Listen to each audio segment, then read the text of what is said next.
Last week, I don't think we got accomplished what we wanted to get accomplished, obviously, in the run and pass game.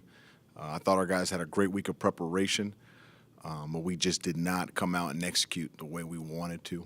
We knew what we were going up against, a very physical, very disciplined, well-coached football team that knew how to win, and felt like we turned the game into what we wanted it to be, a battle of the one-on-ones. And sometimes we won those matchups, and more often than not, we did it. There were some times where we felt like we should have gotten some calls, pass interference-wise, but we didn't. And that's no excuse for us not to win the ball game. We just have to leave no doubt. But that was a really well-coached football team, and I'm proud of the way our guys fought because that was a very hostile environment. And it's easy to go into that kind of climate and not execute at a high level or it get out of hand in a hurry. And our guys fought the entire ball game, and that was encouraging to see because I was really excited about us going up against that caliber of a football team because in the future, those are the kind of people we're going to be playing against, and we need to know, where our deficiencies are. And though we lost the ball game, there were a lot of things that we saw on tape that was encouraging, and we look forward to seeing more in the future. This week's opponent is a well-coached football team as well. Statistically speaking, they're fourth in the country in defense, and so that's another unique challenge that we get to take on this week. They're well coached in the pass game and the run game. In addition to, they have a lot of veterans, guys that played a lot of football, and they were a playoff football team last year, which tells you those guys know how to win. So I'm excited about this challenge, as is our staff and our football team.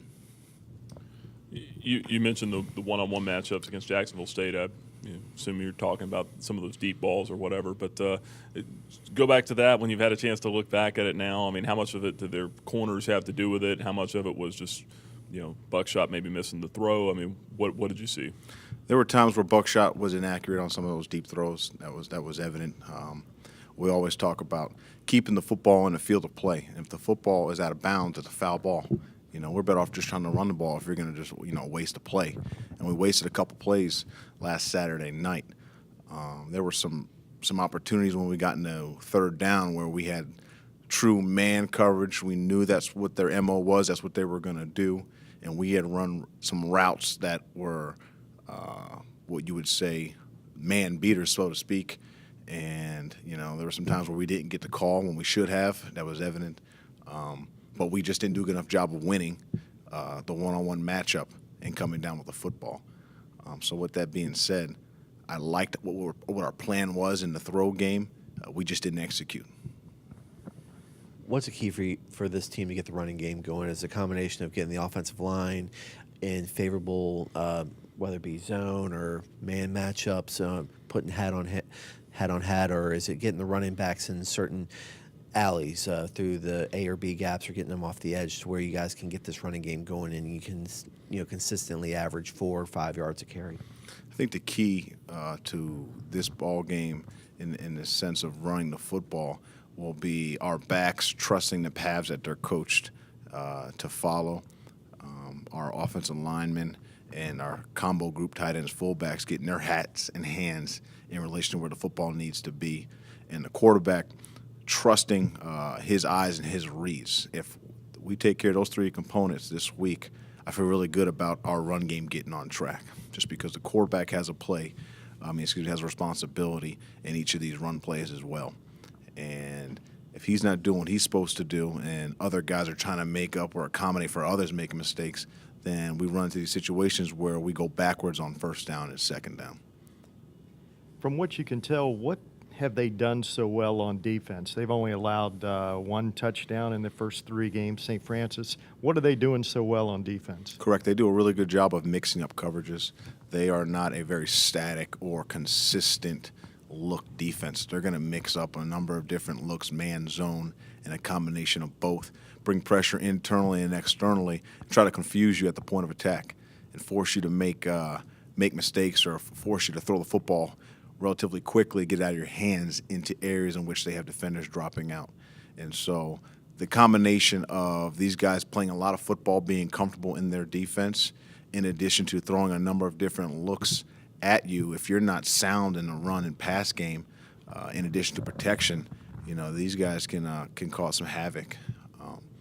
But like anything, it's going to come down to us making sure that we're in a sound football play, both in the run and pass game.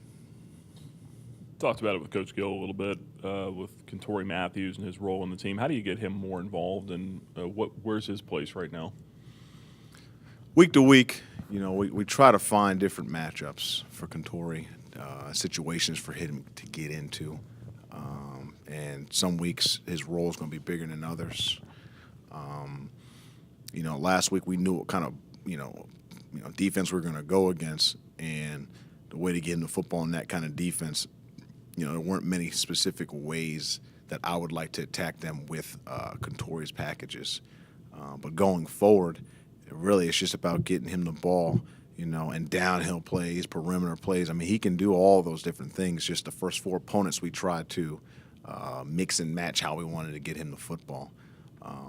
But going forward, we just got to continue to find the right matchup, find the leverage, and the right personnel groups, really. With Todd making scheduled to be back this week, how do you plan on utilizing him? And have you guys come up with a game plan where you guys can get him involved and try not to overexert his left knee? Yeah, so going into spring football, we were really, really excited about having the combination of those 3 guys back. And then once we had an injury to Todd, we had to find another back, and we went to the junior college route and we found Kentori.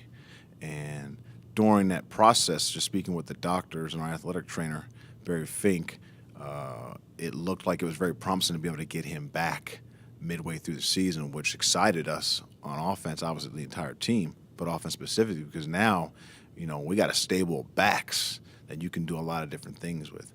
And so with that being said, the rotation is just going to stay the same. It's just Todd's going to enter the mix sooner than later, obviously. But we're going to stick with our game plan. Nothing's going to change because Todd Macon comes back. We're still going to run the plays that we run in the run game and pass game. It's going to be a new face back there, a familiar face, obviously, to most Liberty fans. But we're excited to have him back just because he adds a different dimension as a running back. He's physical, he's violent, he loves contact, and he's played a lot of football. He's had a lot of success. Does he have a play count this week? We haven't really put a number on it. Obviously, we got to get his feet wet and kind of see what he can and can't manage. He's done a good job of staying in shape, of trying to get himself game ready.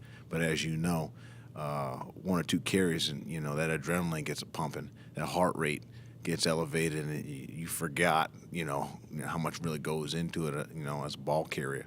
And so we're just going to manage him and see how he handles those first couple carries or those first 2 or 3 series that we put him in, kind of go from there.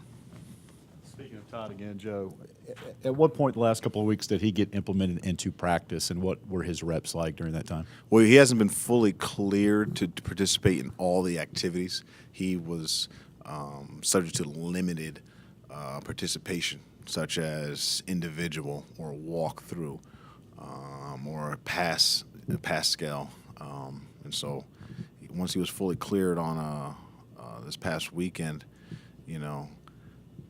it was full go. So we were excited to see that. But he's had some of his mental reps and some physical reps leading up to this week.